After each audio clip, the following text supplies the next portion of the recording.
All right, everyone, I think we're live, but I never quite know until I go over to my page and check and see what's happening. So I'm going to do that. And you can tell us if we're live. I'm sitting here with the Apostate Prophet. Now, I should start off with a quick question here. You call yourself the Apostate Prophet. Is that correct? Yes, that's right. So you call yourself the Apostate Prophet, and yet we know from Surah 33, verse 40 of the Quran, that Muhammad was the final prophet. And so I'm having some difficulty here understanding the logic of your name. If Muhammad's the last prophet, and here you are 14 centuries later, how can you be the Apostate Prophet? Well, let me tell it this way. You call him the false prophet. I call him the pervert prophet, as I have done so before on my channel. I don't recognize him as a prophet. I am the rightful prophet. No. I call myself the Apostate Prophet because obviously I'm an apostate from Islam. I left the Islamic religion because it was logically impossible to believe in it for me. And then afterwards, especially because there were also morally very wrong things about Islam, I went out to talk about Islam. At first, I used the Prophet as some form of parody. I just said the Prophet. That was on Instagram about more than a year ago. But at some point, many angry people from the religion of peace invaded my Instagram account and continuously sent me death threats and insults and stuff like that. I even made a huge collection of those. And but at some point I thought I have to rename all of this because I'm tagged everywhere. So I thought Apostate Prophet sounds very nice. Well, and then later it hang became on, more hang and on. more sophisticated. I'm having a hard time believing that people would threaten you simply for criticizing a religion that means peace. So maybe we'll talk about that in a bit. But along these same lines, I've noticed that you have a picture as your avatar. Now, who is this supposed to be? Is this a generic prophet, or is this Muhammad, or is this a you, or who? Hold up. Who is this right here? All right, I got up on the screen. I can tell you that right away. What I did is... Wait, is it there already? Yeah. Okay, awesome. What I did was I downloaded some software that I wanted to use to draw some awkward things. So I sat down there and just drew some very weird looking picture in 5 minutes or less than 5 minutes, and then I thought this looks actually very good. It wasn't supposed to be anyone. It was just some weird guy with some beard. Okay. I thought this looks very good, so I posted that. I don't know why people think that is Muhammad. I have no idea. All right, so I'll remove that, but I will stick it down in the little corner just so people know how to recognize you when they see that avatar pop up somewhere. Now, I completely approve of that. but this does lead to a follow-up question. You know that according to Islam, images are forbidden, and that God doesn't like them. Angels won't go in a house that has an image. And if people see an image, they might just start worshiping it. So how does this not concern you that you're calling yourself the Apostate Prophet and you're putting an image out there that people might immediately start worshiping and bowing down to? That's perfectly fine for me. That's perfect. I'm perfectly fine with that. I mean, if they want to do that, they can do that. I have no problem with that at all. I want to declare that here once and forever. I have no problem with that at all. One more question here, and oh wait, let me respond to a couple people over here in the chat. People are posting where they're from, and people are asking how long this is going to be. Guys, this is I'm planning on doing this for about an hour, interviewing the Apostate Prophet here, and then depending on how many people are watching, we might answer some questions from the chat here. So, you know, if you guys are chatting with each other, raising points, that's fine. I probably won't pay attention to them for about an hour, and if we decide to continue for a little while, that would be a time to post some questions. But back to the Apostate Prophet here. One more question along these lines. You're saying that you are a former Muslim, and yet I detect a German accent. So we know that you criticize. We know that you criticize Islam, and we know that you have a German accent. How would we know that you are not a Nazi? I didn't expect that. Okay. Oh, wait. For some reason, your screen is frozen, but I hear your voice fine. So I don't know what that is. Maybe it'll go back to normal. But I guess it's fine as long we hear you fine. Okay. Let me check that very quickly. I have some technical issues here.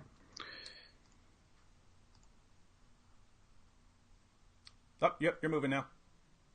You hear me? Am I there? Yeah, yeah. Okay. There. Okay. All Okay. right, Amazing. So German accent. Nazi. German accent criticizing Islam. What conclusion are we supposed to draw here?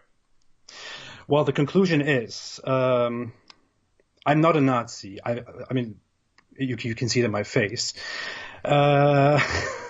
Wait, you're not the master race here?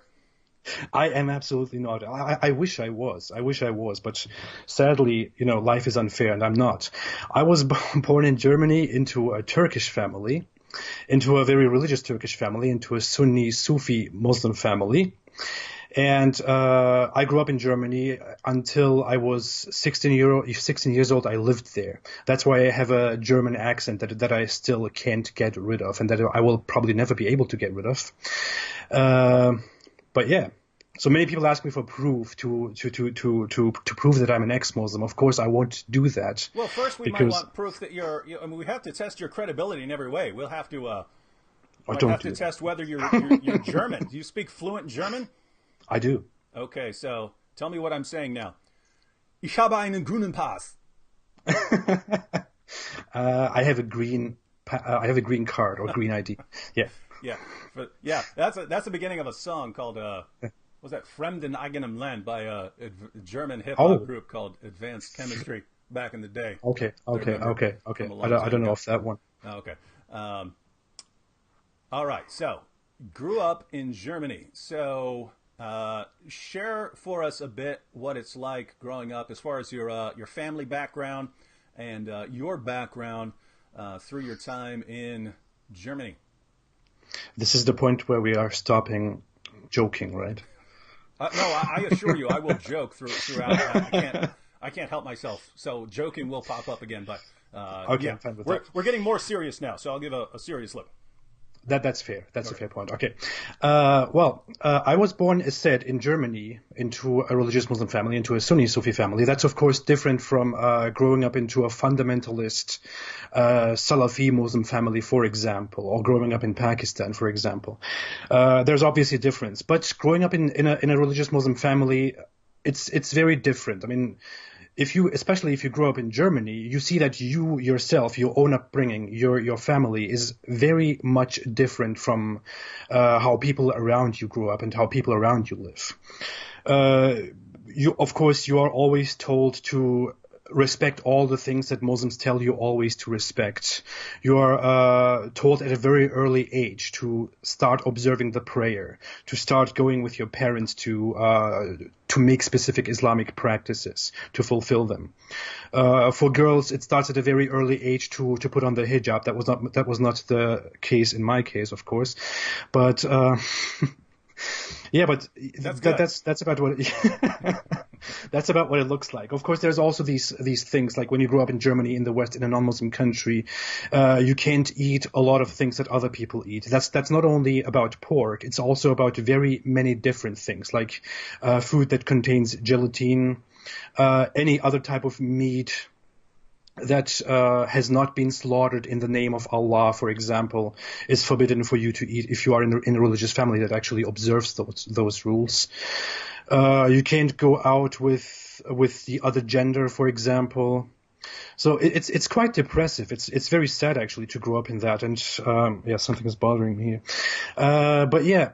That's about what it looks like. It's quite depressing, quite sad. That's how I can summarize that. Okay, so that's sort of the Islamic impact. But if you were a Muslim, if you were a Muslim from a Muslim family to some extent in Germany, how were you treated by non-Muslims? Did they?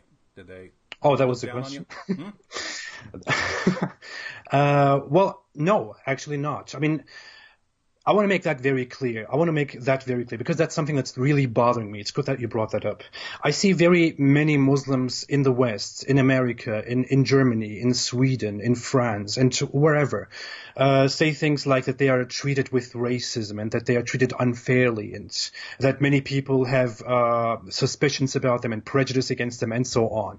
I grew up in Germany too, and I didn't even grow up in a very specifically tolerant region or anything like that. It was just a rural region in Germany in the south. You know, in the south is more religious is more conservative than the north in Germany. And I didn't experience racism or anything like that in any form. I can even go as far as to tell you that I had friends who were very much on the far right when I was growing up, and among them were also adults, and I was a teenager. And even among them, I didn't experience racism, let alone among the general population. I didn't experience racism in any way at all. I experienced much more racism among my own kind in Germany. Now, what do you mean according to among your own kind? Like because you're a different kind of Muslim or No. Towards the non-Muslims or what? Yeah, I'm generalizing the Muslim population here, or Turks or Muslims, for example. Many people are a bit angry when you say it this way, but that's just the truth. That's what I have seen. That's what many other people have seen. By my own kind, I'm referring to Turks and Muslims, for example. And I mean, I have seen among them continuously this hate against non-Muslims. I had teachers at school who were very kind to me, kinder than any teacher that I have met in Turkey, for example, because we moved to Turkey after a while when I was 16. And but in the back of my mind, while we were having German teachers and German friends, we were always told in Muslim families that no matter how friendly they are to us, no matter how nice they are to us, we should always think about the fact that they are Christians, and that they eat pork, and that they are basically what they eat. But that's nothing new, nothing surprising, nothing controversial among the Muslim population in such countries. That's something that's regularly said among Muslims. Hold on, because we hear that non-Muslims are overly critical of Muslims and have this negative view of Muslims simply because their beliefs and their eating practices, but you're saying that many people in the Muslim community were doing the exact reverse, that they had a negative view of non-Muslims based on things like, you know, what they believe and what they eat? I wouldn't say the exact reverse. I would say they are actually doing it. And they are doing it in a much worse way than they are actually describing other people to do that. You can see among many Muslim sources, even online, if you go on such a search on why pork is forbidden, on why pork is bad, for example, that they say people who eat pork also act like the thing that they eat. I've seen Zakir Naik say that. Yeah. Yeah. For example, exactly. I have seen that too. And I have heard that when I was 6 years old. I have heard that when I was 7 and 8 and 9, growing up in Germany among people who regularly eat pork, for example. You know, I was constantly beaten into my mind by my own kind that those people who eat pork are like pigs. Because when they eat that, they are also acting like that. And that was also the excuse why they have very weird behavior among themselves. Like, I don't know, all the things that you can now mention that I mean, the way they describe non-Muslims. What I want to say at this point is also, I said Christians specifically, although I grew up in Germany, and in Germany there is a huge population of non-religious people. In the Muslim community, that's not even something that's respected. I mean, many non-religious people in the West are telling us nowadays that we have to be tolerant towards the Muslim population, towards Islam, and so on.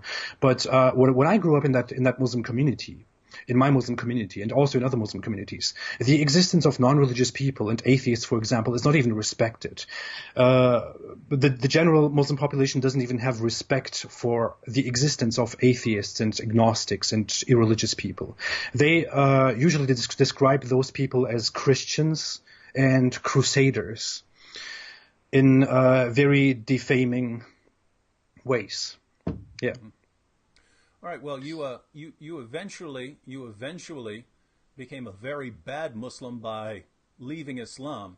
But why don't you give us Yeah. a little background about sort of, people go through kind of this sort of situation in their lives. How basically how devout were you at various stages and starting here kind of in Germany?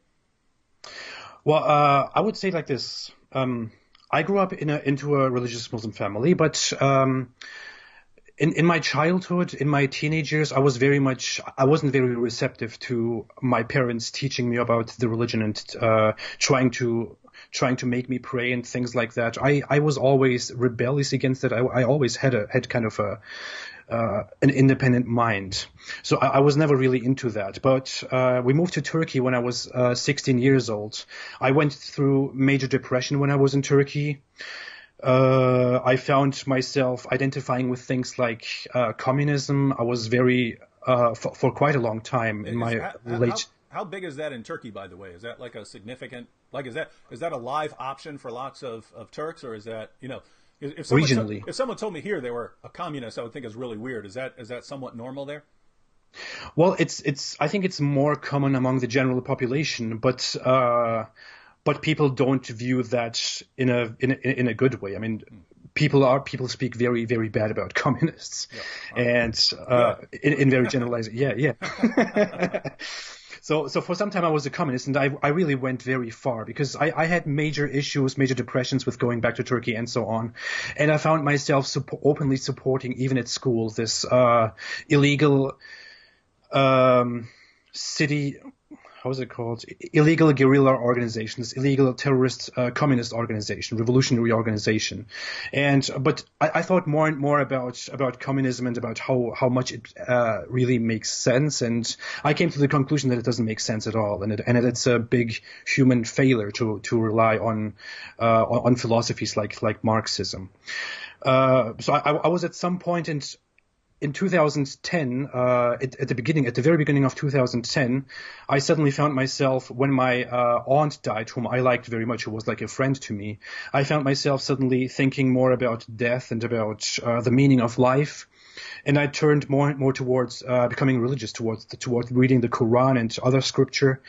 And suddenly, in the middle of 2010, I became extremely religious and devoted myself very, very much to being religious. I stopped listening to music because that's forbidden. I stopped doing all the bad things. I stopped even things that are not so bad, but that I shouldn't be doing anyway. And I started praying all the time, not only 5 times a day, but also at night and in the morning, reading the Quran. I read the Quran 3 times during my religious times. I read Sahih Bukhari very much during that time, and also many other texts from especially from Sufi scholars, like Imam Ghazali, for example. And I even used to go out and tell people about how beautiful this is and how they should do this too, how they should join my religiousness and try Sufi practices and stuff like that. So I was really dead serious about that.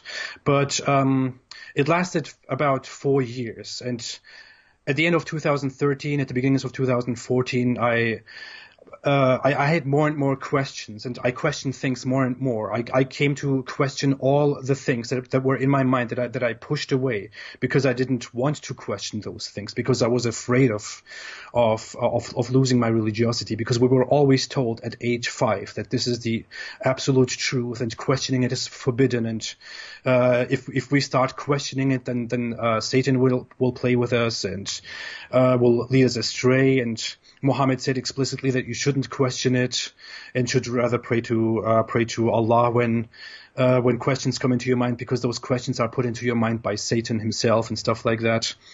But I just couldn't deal with it. I had so many questions in my mind, and all those questions led me to leave this religion.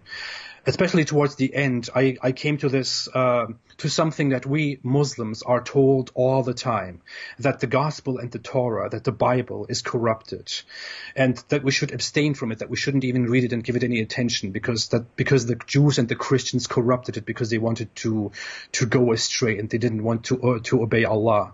But at the end of my time, after reading the Quran for so long and studying Islam for so long, I started actually opening the Bible and reading the Gospel, reading the Torah, and then I noticed that it doesn't make sense.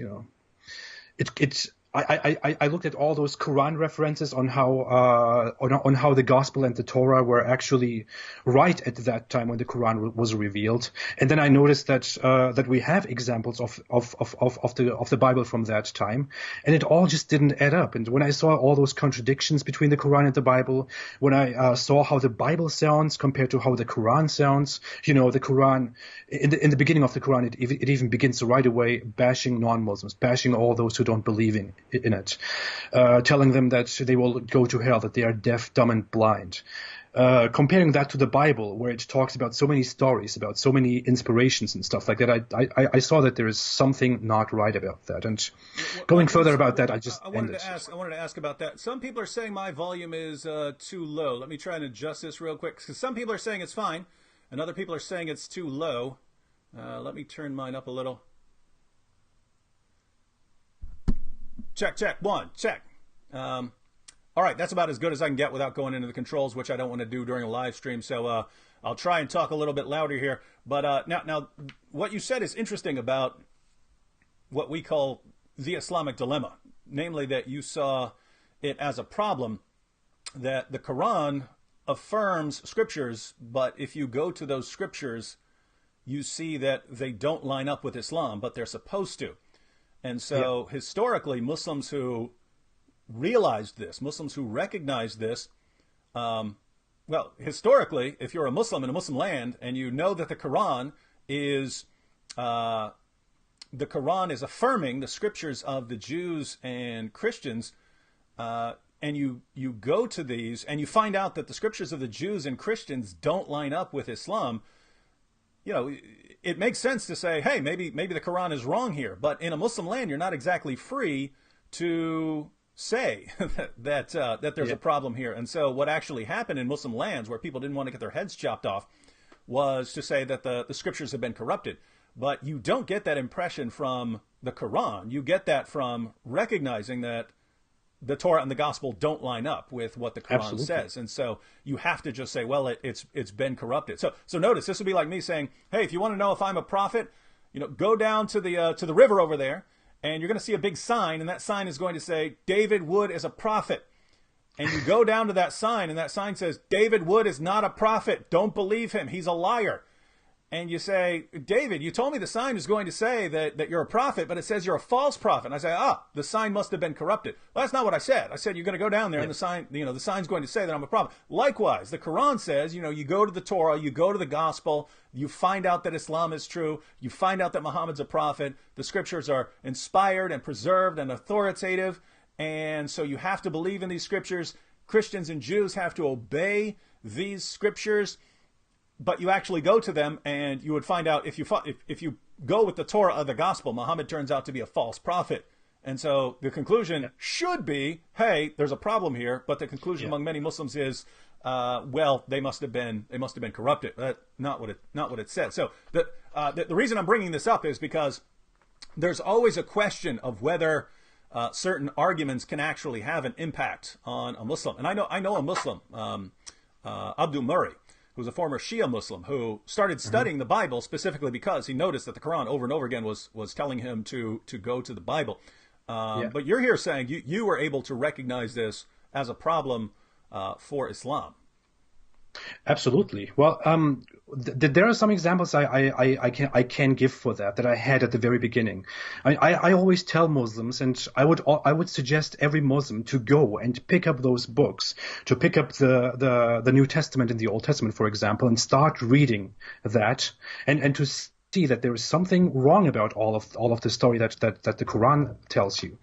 For example, I thought there is so much inconsistency about Abraham and Ishmael and Isaac, for example. You know, the Quran tells the whole story about Abraham and Ishmael and Isaac in a very different way, while in the Bible, where the whole story originated, it talks about Isaac, for example, being brought on the altar for the test. In the Quran or in Islam, it is suddenly Ishmael. Why? And how did the Jews and the Christians come together and seriously manage to change that whole thing and make everyone accept that? How did that happen? I'm sorry, I can't believe that. Other things like the Kaaba, for example. When you ask why the Kaaba is not mentioned in the Bible, since the Kaaba is such an important thing to Allah, that it is the most important place on earth, then if Allah is the same God who also revealed the Bible, the older books, then the Kaaba must have been also mentioned in the Bible, right? But when you ask Islamic scholars about that, when you ask your local Islamic teacher about that, they will either make misrepresentations of the Bible and say it is actually mentioned here and there, or they will just tell you, well, you shouldn't even think about that because those books have been corrupted. But seriously, I mean, so many people believed in those books, so many people followed those religions, and somehow those people all could come together and completely erase the memory of the Kaaba from all the minds of Christians and Jews. That's impossible. It doesn't even make sense. I mean, there is that one point, there is that Islamic dilemma point. There is also the other point that so many things that must have been mentioned in those books are just not mentioned, and that's just illogical. It doesn't make any sense. So, obviously, some things started bothering you about Islam. Are there any other things that started to cause problems here? Well, yeah. Those inconsistencies were the problems. Well, so many other things were problems. I mean, I thought about many scientific issues in the Quran, for example, many scientific errors in the Quran that just didn't add up. About how the sun is moving, about how the sun is moving around the earth and following the moon. And I don't know, so many other things, many ethical issues, many moral issues that were just unacceptable for me because I didn't grow up in a Muslim world. I grew up in Germany, and I really liked the way people think about humanity and about morals and about respecting each other, about respecting women, for example. And then I'm going into the Islamic scripture, and the Islamic scripture tells me that women are less intelligent, that women are stupid, that women have lesser rights, that men can beat their wives, and so many other things, that you can kill people based on so many things, like apostatizing from the religion. Even at the end, when I was thinking about the possibility of leaving Islam, and I learned more and more about how Islam deals with apostasy, I thought that's the worst thing. I really shouldn't be doing that.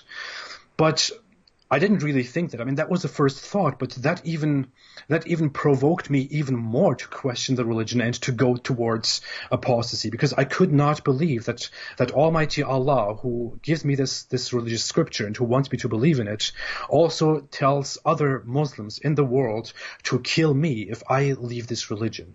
It just didn't make sense to me that Allah, who presents himself as the merciful and the almighty and this and that, would order regular other people to kill you for leaving the faith.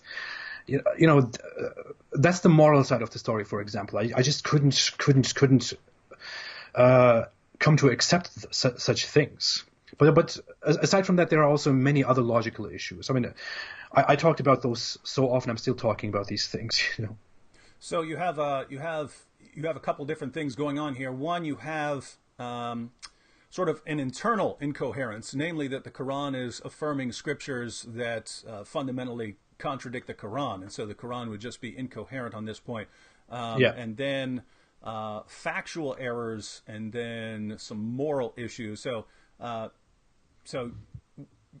they didn't tell you in Germany that the sun sets in a muddy pool? No, they didn't. I have no idea. What kind of school did you go to? No one told me about it. My whole life is a lie.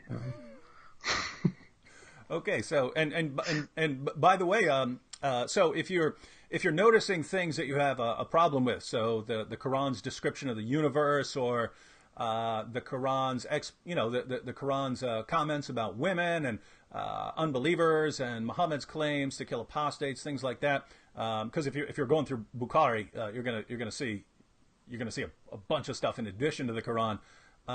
Did you go out and try to seek Islamic responses to these things and say, okay, I need to try and reconcile these things, and maybe get some peace of mind that way? I did, especially what you mentioned right now is actually something very relevant to this. The sun sinking in a muddy spring. I was stuck on that the first time. I was stuck on that the second time when I read the Quran, and the second time I thought, I really can't do anything with this information, but I should also not question this, because questioning this is horrible. I shouldn't be doing that.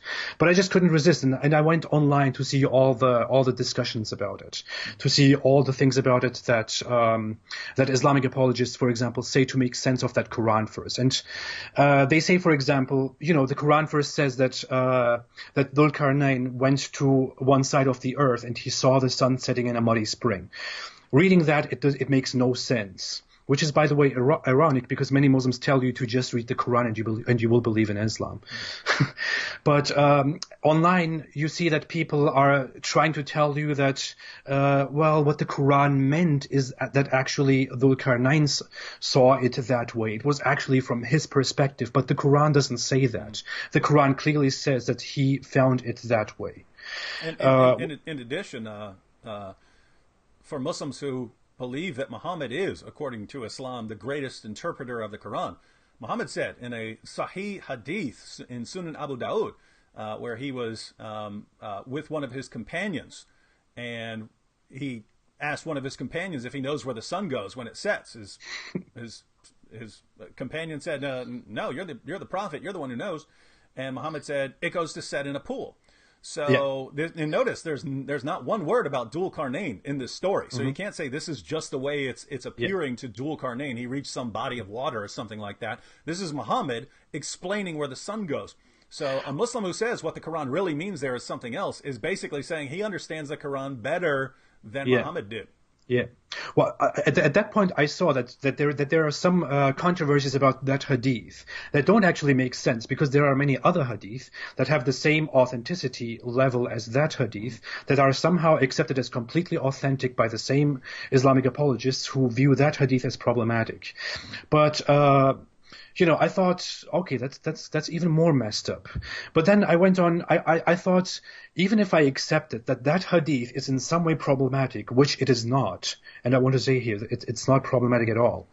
Even if I accepted that hadith is problematic, there are other hadith that reference the same thing without that ending, without Muhammad saying that it lands in a pool. But the wording of those hadith also include that the sun goes somewhere at night. And there is also another hadith which you surely know, where Muhammad says that the sun goes to prostrate in front of Allah. Before the throne of Allah. And I thought, seriously, the sun doesn't go anywhere. The sun, from its own perspective, doesn't go anywhere. The sun is there. It doesn't go anywhere at night. If it's night here, it's day over there. I mean, that's basic knowledge nowadays. Did Muhammad not know that? Of course, I didn't think to myself, did Muhammad not know that back then? But that's what my mind wanted to think. But I was constantly suppressing those things. Now, but along those lines, did you notice that you had to suppress certain thoughts in that way that you wouldn't necessarily have had to suppress as far as German culture, because you're kind of a dual culture person? Have you noticed that was a much stronger psychological factor given your Islamic culture than it was German culture? Of course, yeah. I mean, you mean to understand this correctly, you mean if like you have the to, Islamic you have to block certain strands of thought. Because, absolutely, yeah. absolutely. Absolutely. I mean, I grew up in Germany. I grew up going to school and teachers telling us to question everything, to think about everything, to use our mind always. That's the general German culture, you know. That you should always pursue knowledge, that you should always challenge your ideas, and this and that. That's what I learned in Germany, in the German culture. When I went to Turkey, I saw that people don't think that way at all. And Turkey is just the beginning of Islamic culture, of the Islamic world. If you go deeper into Islamic culture, to Iraq, for example, where I have been twice as well, it's much, much worse. But Turkey is only the beginning. And Islamic culture, if you stop thinking about Turkish culture and focusing on Islamic culture, since I was so religious back then at that stage, it's even worse. I mean, in Islamic culture, you are told, you are even in an hadith. I'm sure you know about the hadith. Someone comes to Muhammad and asks a question. Muhammad says to him, Satan comes to you and says, who created this, who created that, until he comes and asks, and makes you ask who created Allah.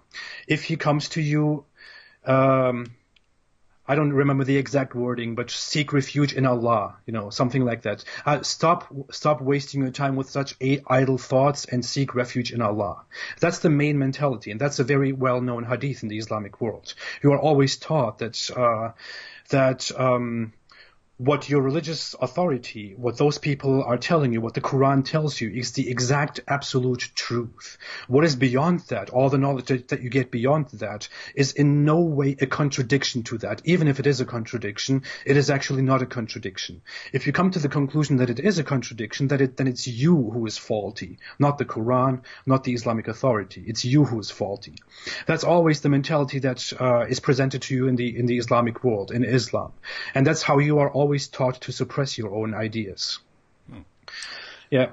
Well, what I wanted to add to leaving Islam, to one of those strong points of leaving Islam, is that I had this one atheist friend in Turkey, very surprisingly, because people identifying themselves openly as atheists in Turkey or in other countries is usually not very well received by the general population, to say the least. So this was an open atheist, not a secret atheist. No, he was an open atheist.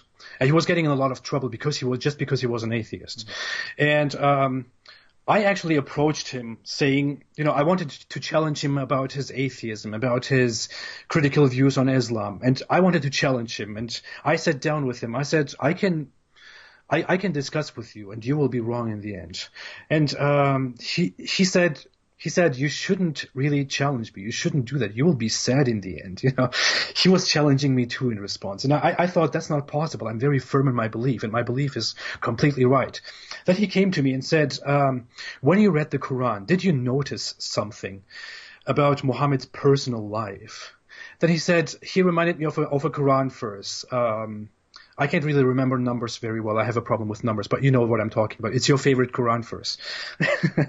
He said, in this Quran verse, Allah speaks to the Muslims and says, don't enter Muhammad's house if you're not invited, and don't sit there too long once you are done eating. Please, not please, disperse immediately after you are done with whatever you are doing. And then in the same verse, it also goes on and says, also, by the way, while saying this, don't marry Muhammad's wives after he is dead. And if you're speaking to them, please speak behind a veil. Mm-hmm. And he looked at me and he was like, go home again and read that Quran verse. You have read it, but read it again. Look at it again, over and over again. Do you really want to tell me that is an Almighty Allah who tells Muslims in 2011, you know, to do this? I mean, what exactly is the purpose of that Quran verse? And I went home and opened the Quran and read that again, and that set me in a very bad mood that I couldn't really come out of. Mm-hmm. You know what I mean? I mean, the Quran focuses so much, Allah's perfect word for all humankind focuses so much on Muhammad's personal life, on things that happen around Muhammad, that it becomes just ridiculous when you put all those verses together that deal just with Muhammad's personal life. I can't. It's just very weird to believe that an Almighty Allah who wants to give you the Quran as an eternal law for all humankind would tell you about such things about marrying Muhammad's wives and not entering Muhammad's house and leaving Muhammad's house immediately because he might get upset and stuff like that. It's ridiculous. Those things just bothered me for so long that I just couldn't stay in there for much longer anymore. And for people who don't understand the problem here, right? So you can go look it up. It's Surah 33, verse 53. But this little story, right, about Muhammad not wanting people coming over, hanging out, talking him to death, asking him all kinds of questions, because he'd rather be spending his time with his 9 or 11 wives or whatever he had at this time. So instead of Muhammad saying, "Hey, could you quit hanging out?" he says, "Guys, I would never tell you not to come over here hanging out with me, but Allah's telling you to." All right? I'm too shy to say that story, but I just got a verse from Allah, and He's telling you that you need to quit coming over and annoying me. And the Muslim justification here is that, well, it's giving you a principle about not being annoying to people. But no, it's not. This is only talking about Muhammad here, right? This is about Muhammad. This is about not annoying Muhammad. If Allah had wanted to say, "Hey, don't overstay your welcome at someone's house," He could have said that, and then that principle would have applied to other Muslims. They would have said, "Oh, okay, I'm not supposed to hang out at people's houses annoying them with questions. Therefore, I shouldn't do that to Muhammad." So He could have made that a sort of blanket moral principle. Or just, something that's polite to do. But that's not what the Quran says. The Quran doesn't lay this down as some general principle that you have to follow. It's, hey, this is talking about Muhammad here. And you find a lot of passages in the Quran that are like this. They have no real purpose other than helping Muhammad out. So, Muhammad's relationship with and by the way, in the same it's in the same chapter, chapter 33. This is if you want to be critical of Islam and you want to read one chapter, read chapter 33 of the Quran. That's where you have adoption abolished and the relationship with Zayd, and there's a textual variant in 33:6 and so on, and you have Aisha saying that the chapter was originally revealed with 200 verses. And more than two-thirds of those verses came up missing. So you have all kinds of problems with this passage. But the general principle, yes, as a Muslim, you can say, well, I just believe that's what Allah wants. But if you are at all questioning, and you look at this and you see this over and over and over again with Muhammad in the beginning of chapter 66, where the background of the revelation is that Muhammad got caught having sex with his slave girl, Mary the Copt, and his wife Hafsa catches him in her bed with his slave girl. And Muhammad's like, don't tell Aisha. And she goes and tells Aisha. And then Muhammad says, fine, I swear by Allah, I will never, ever, ever sleep with my slave girl again. And then Surah 66, verses 1 to 2 come down saying, Muhammad, I didn't tell you to take that oath. So you break that oath. You break that oath to your wife. You go back to having sex with your slave girl. You've got that. You've got Sauda, which is, Sauda thinks that Muhammad's about to divorce her because she's gotten old and unattractive by now. And she says, look, just don't divorce me because then I'm going to be in a lot of trouble. I don't have a lot of marriage prospects on the horizon. So please just don't divorce me. Any time that you would spend with me, you can go spend that extra time with Aisha. And Allah praises this. He says, yes, good. It's good to come to these kinds of arrangements. So you find these things, and if you really want to be a Muslim, can you justify them and say, well, even if I don't understand them, they're still true? Yes, you can. But if you are at all thinking about whether these things are true, it's sort of in your face obvious that a lot of the Quran has no purpose other than justifying Muhammad's thoughts or his sexual desires or things like that. And again, that's just one of the issues, because you brought up the moral concerns and the scientific concerns and the internal incoherence and so on. So where did all this lead I would say. Oh, go ahead. I would say to kind of summarize it, to make it clear, Muslims believe, number one, that the Quran was always with Allah, and that the Quran was always planned ahead, even before the existence of humankind, so that Allah created this book from the very beginning, regardless of Muhammad, and this was the law for humankind. Muslims also believe that this book, the Holy Quran, is the law for all humankind, even if we live until the year 4000. That's the eternal law, and speaking to all humans, to each and every human on earth directly. But then, 3, you see that most of the Quran verses, that many Quran verses, especially Quran verses like that one, were just revealed when Muhammad suddenly had an issue with something and Allah had to step in and say something. For example, in that Quran verse that I just mentioned, if you read the hadith about the context of that Quran verse, it's clearly reported that Muhammad was annoyed because people were sitting too long inside, and he was trying to make them understand that he wants them to go away. He got up and walked around a few times, went forth and back, and people just didn't understand that he wanted them to be gone. And in the end, he was so mad that he came back, and then he suddenly revealed that Quran verse. Allah suddenly revealed that Quran verse, and in 2018, you are reading that Quran verse as Allah's direct word to you. And this is amazing for people who don't understand. Like I'm just thinking of like the first Muslims who were there, right? Because you would understand, hey, you're a Muslim, this is your prophet, he's the seal of the prophets. Man, I really have some questions for him, right? This is the guy who can answer my questions. So, hey, he just invited me over for dinner. Oh, man, I want to make sure I get there early. Yeah, honey, talking to your wife, honey, I need to get over there early so I can ask this guy these questions that have been bothering me. And so you go over there, you're all interested, and Muhammad's being really polite, and he's not telling you to get out, but all of a sudden he walks out with this revelation. I mean, just imagine if I said I'm a prophet. Hey, I'm a prophet here. I've got these revelations there. They're God's eternal word, right? I mean, this is from all eternity. God had all eternity to get his word exactly the way he wanted, to put all of his great moral principles, all of his scientific claims. He had all eternity to get it. There's no human input here. These aren't human writers. This is the word of Allah. And by the way, you guys keep making me sandwiches. I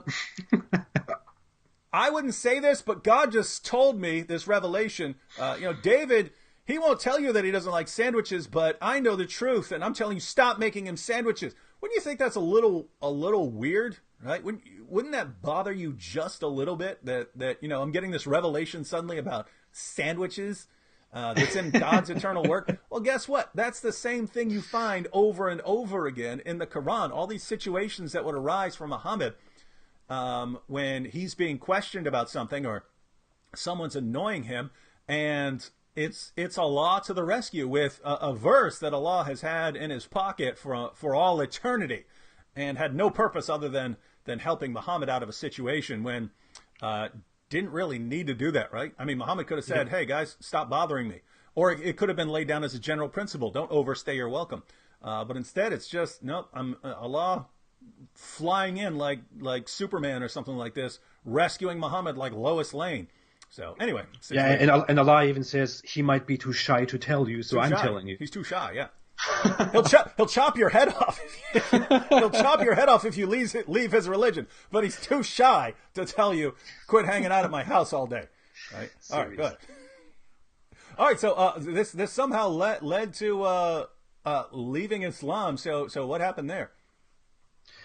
What happened there? Well, after I left Islam, it was you have this thing. It's not something common. It's not something exclusive to former Muslims. Also to people who usually change their worldview and their ideologies completely. But I would say it's even stronger in Islam. That if you leave the religion, you suddenly enter a state that every ex-Muslim can tell you about. That where you find yourself suddenly in a state of depression because all your lifelong, in your childhood, you were indoctrinated that this is Allah's absolute, complete, true word, and that you can't ever question this. And then you see the logical flaws behind that, and then you end up suddenly there thinking everything I have built my life upon is suddenly a lie. That's all not there, not existing. So yeah, I found myself suddenly in a big depression again, just when I was over it. But I think for another 1 year after I left Islam, I wasn't entirely sure about religious beliefs and about deities and about God and this and that. So I went on studying studying different religions. People ask me that very often. And I did do that. I went into studying Christianity and Judaism and other religious beliefs and so on. And I didn't find, and I can openly, clearly say this, I said this from the very beginning, I didn't find any other religion as morally disturbing, as disgusting as Islam was. And I can clearly say that I don't think all religions are equally bad. That's nonsense. That's absolute nonsense. I didn't find that all religions are equally bad, but I couldn't come to believe in deities and in all of that anymore. But I wanted to get out of Turkey, definitely. One second. A couple of questions along those lines. One, you don't have to talk about this because I don't know what you want to share, but any thoughts on like family reaction? Like, did you tell your family that you're no longer a Muslim, or? No, I didn't. No, it's not. Do they know today? No, they don't. Hold on. I know. You're on That's YouTube. Hold on. I know.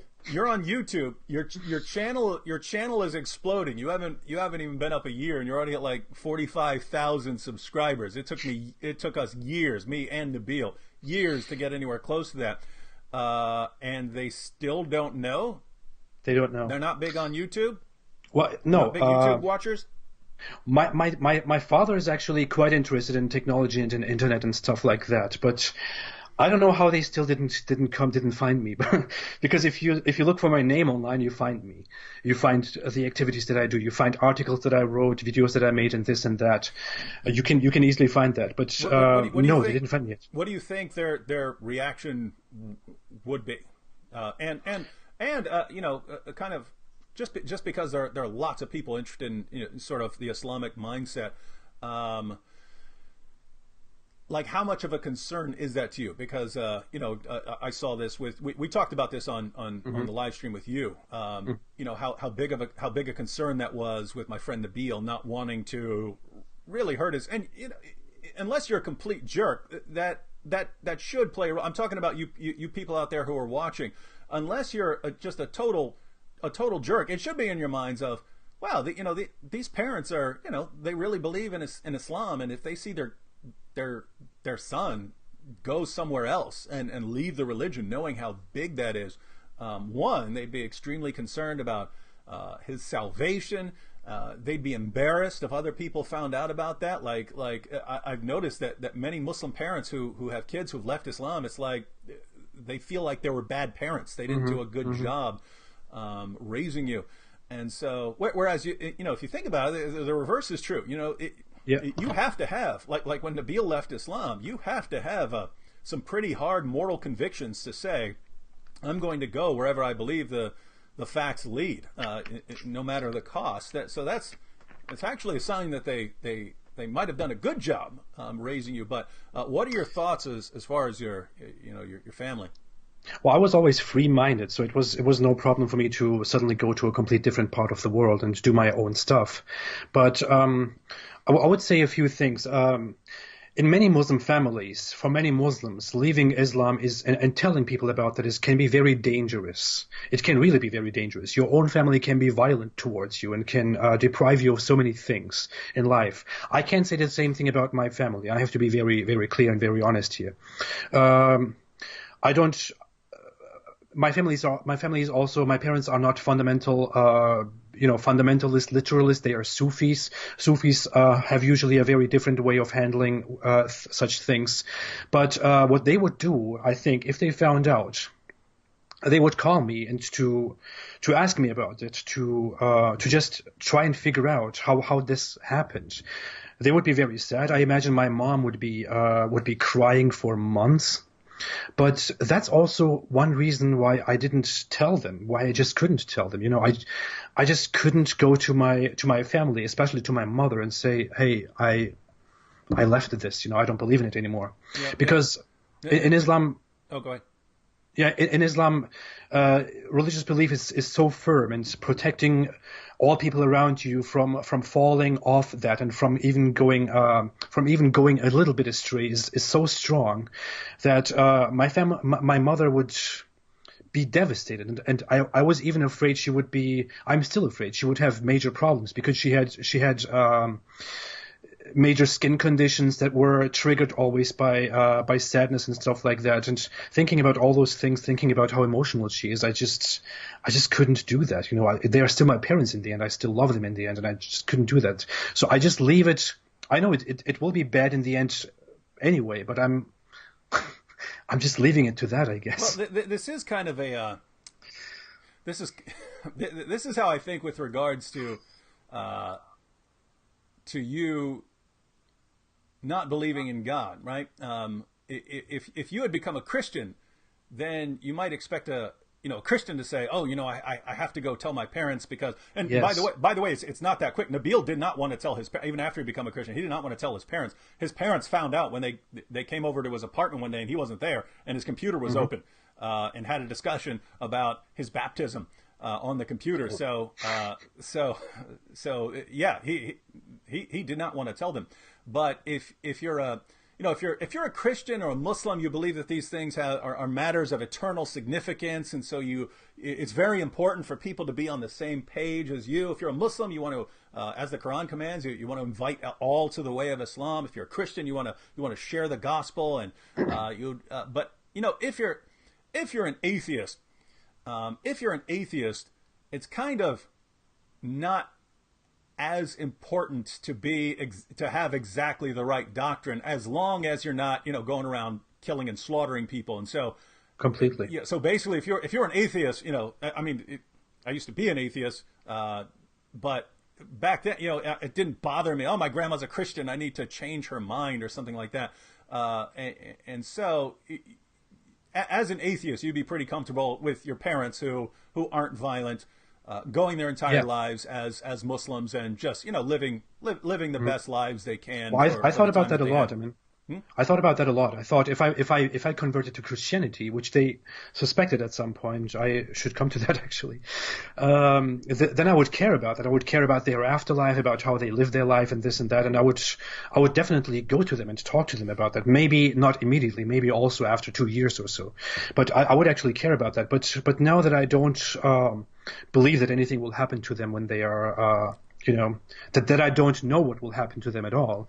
I can't go to them and try to convince them that they need to leave Islam and they need to join my view of the world, because they are good people. I mean, my parents have always been good people. I think I have been a better person than many people that I have seen because of my parents, and I'm thankful for that. Me being a Muslim doesn't mean you are a horrible person. I want to say that too. My parents are good people. I would say that. I have never seen them make any bad things about anything. I've never seen them fight at home or anything. So why should I go now when they have lived most of their life and tell them to leave that when they are perfectly fine with their lives? Of course, I would be happy to see them leave all their weird Sufi cultish practices in the past, but it doesn't bother me to such an extent that I need to go and tell them about that. Mm-hmm. By the way, I don't even know if they know about my current state and just don't want to talk to me about it because they somehow worked it out by themselves. But at some point, when I told them that I'm going to marry an American person who they assumed was directly a Christian, my mother suspected that I converted to Christianity. But I kind of tried to assure her that didn't happen. But we didn't talk very much about that. But she would still have a problem if I converted to Christianity. But she would be a bit more easier about that. But if she learned that I actually stopped believing in God altogether, that would be devastating to her. You know, because they have this thing. If someone is a Christian, that person is kind of still acceptable. If it's a Jew, let's not talk about that. Mm. And atheists don't even exist. They are completely immoral pigs in the world. That's the view. So it's a tough situation. I still didn't get to that. I don't know what will happen when they find out and confront me about that. I guess they would probably not talk to me for a while and then afterwards try to convince me again and in the end stop it completely, I guess. I don't know. So you put yourself in the atheist category rather than the like agnostic category? No, actually I don't. We could talk about this forever, but I would say I have a problem with the label atheist because of the way atheists behave online very much. People who call themselves anti-theists and atheists, it's obnoxious, and I don't even want to call myself an atheist online very often because of that. But as far as I could describe myself, I would say I don't believe in the one God, although I don't have a problem with Judaism and I don't have a problem with Christianity at all. I find Christianity beautiful. And I even told my wife recently, I wish it was true, but I can't believe in it. Mm-hmm. But about anything else, I just think we have our universe. We have this thing that we call the observable universe. We don't even know what's beyond that. We can't even know that. So I can't come and take the position of Richard Dawkins and say, well, there is definitely nothing beyond that, because you don't know. Even science says observable universe. We don't know what's beyond that. So I don't know what is the origin of life, what is the aftermath of that.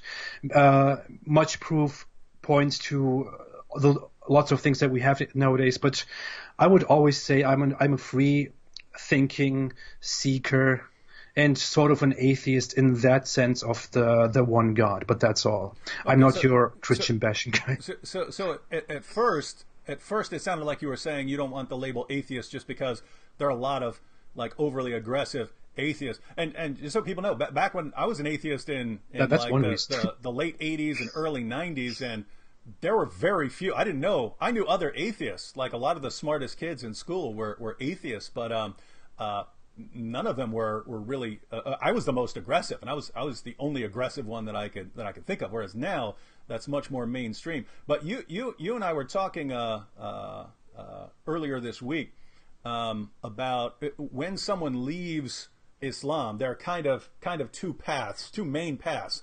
That they either become Christians because, they've abandoned belief in Muhammad, but they still believe in God. They still believe in Jesus. Now, okay, we can believe in the Bible. So they still, they believe in Mary and stuff like that. They still believe all these things, and you're kind of one step away from Christianity once you abandon Muhammad and his objections to Christianity, or they're not religious at all. This is all a bunch of nonsense. Christianity, Islam, and so on. And then once you sort of go that route, there's this other fork in the road. It's what's my attitude here? Is it Islam is a problem and other things I'm not really that worried about, or sort of everyone who disagrees with me is the problem. And so I kind of have to go after everyone. And so you're in that former category of. Well, I'm in this category. Islam is the biggest problem in terms of religion and political system that we have today in our time, and I think Islam is also, I would say, probably pretty much the only religious problem that we should really all be focusing on. I don't think any other religion in that sense is nearly as dangerous and nearly as bad as Islam. No, you're going to get in some trouble over that one. Now. I always do. Yeah. I always do. Many anti-theists, atheists who are against all religions and don't even know about half the religions in the world tell me that I should criticize all of them equally. But that comes very often from American atheists, from American anti-theist atheists.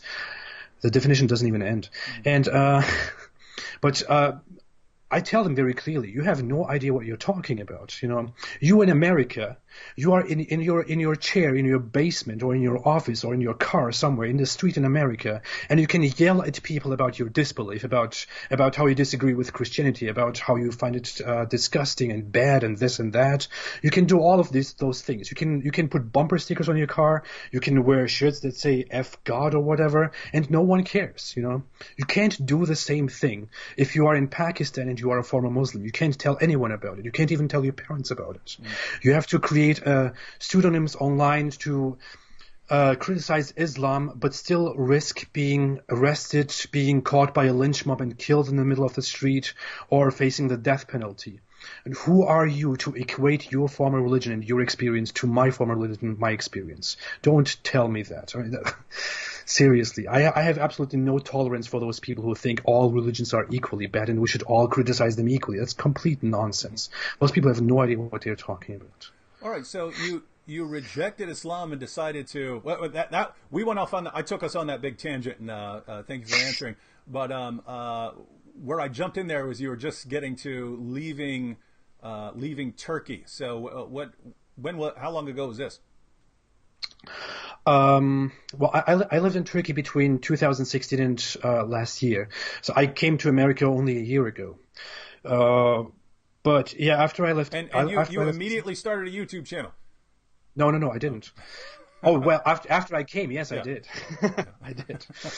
Well, what first happened is I was looking for online stuff to criticize Islam, to criticize religion in general, and in fact, in the beginnings, I joined that annoying group, an annoying mob online, and started criticizing all religions. But I was still focused mostly on Islam, and what actually happened is that I was following atheist pages online when I was still in Turkey and when I was going through my depressions, and I was also planning to move to Europe in the meantime. And I met my wife online, who had back then an Instagram page, and she was like among the only people who were daring to criticize Islam very harshly while also criticizing Christianity to some extent, because she was a former Christian. And we somehow came very close. She came to visit me in Turkey, which was an impossible thought to me back then. But we started to get along so well that we decided to just do this, to move to Turkey. But after I met her, I also started doing my own stuff on Instagram, and I created the Prophet character on Instagram. And I had my experience on Instagram about getting death threats from every corner and stuff like that. So back then it was all just parody, and it was mostly emotion charged, I would say. I would openly admit. And I still had the idea that all religions are crap and stuff like that. But I grew out of that. I came to realize that's really not the case. And I just keep studying religion. I keep studying all these things. And I came to the conclusion that Western anti-theist atheists kind of try to drag us all into this all religions are equally bad and we should criticize them all and Christianity is just as bad narrative. But yeah, it took a while for me to come to America. I gave up my plans in Europe and we decided to come together in America to get married. I came to America last year, in the middle of last year. And only a few months after I arrived here, I had plans already, and I launched my YouTube channel and started focusing on Islam. Well, if you're in America, what's your address?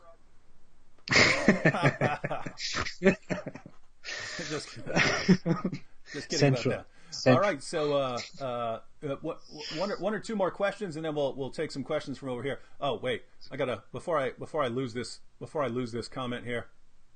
Renee here gets the comment of the day. She was commenting on what we were quoting from chapter 33 about Muhammad and his revelations. His revelations about people coming over to his house and so on. And Muhammad's too shy. So she commented on the Muhammad's too shy with, he wasn't too shy when he was engaging with Mary the Copt. Anyway, that one, that was actually bad because I glanced at it when you were talking about, being depressed and stuff. And then I started giggling, even though it was not the time for giggling. That's totally fine. You can laugh about anything. All right, now one more quick one here. I'm looking at your channel right now. I had to pull this up, and I'm looking, and I see Muhammad's rape culture, the age of Aisha, Muhammad's child bride, all of these 72 juicy virgins, the no compulsion in Islam lie.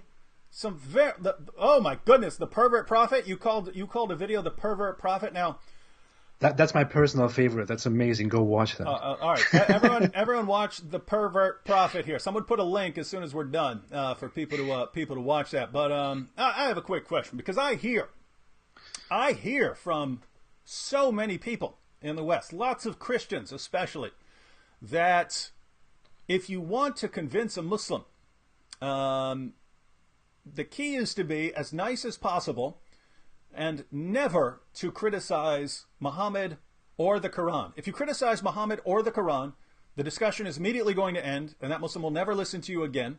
And I keep hearing this from people in the West, even people who are educating others about how to interact with Muslims. You don't bring these things up, and that's the way to ultimately reach them. So how are you getting this so hopelessly wrong here? I completely disagree with that point. I think that method is not very successful. It may sound a bit pessimistic of me to say that. I'm not trying to make it pessimistic, but I believe that most Muslims are not open to any form of change. If you engage them in any way, do whatever you want, they're not open to change. And I openly said many times before that my aim is never to go into the deepest, most fundamentalist Muslim's heart and convince him that Islam is not real. I don't have such an aim. I can't waste my energy on that, because I would lose a lot, especially my own energy, my own power, my own patience, if I really focus on something like that. I don't think that's a very effective way at all. I think those people that you can actually bring out of that religion are those people who are open to criticism, who are open to laughter, who are open to sarcasm, to satire. And I think making them get used to jokes about Islam, about Muhammad, about their most fundamental, most beloved values and, idols is the best way you can engage with them, and the best way you can actually bring them closer to leave Islam. I don't believe that you need to go and give them flowers and say, sweetie, that's wrong and stuff like that. That doesn't work. That never worked anywhere, I believe. Or maybe it works for a tiny minority, but I don't think that's in any way successful and effective. All right. Well, one more question. I'm going to start putting up some. You won't be able to see them, but everyone else can see them. I'll go ahead and read them off to you. But we're going to take some questions from the chat here for 20 minutes or so. And so, if you don't want to answer something, you can just say you don't want to answer it. But while I'm pulling one up, where you plan on going from here? I'm just going to do what I'm going to do. I'm just going to do what I'm doing. Going to keep on this route? I will. Yeah.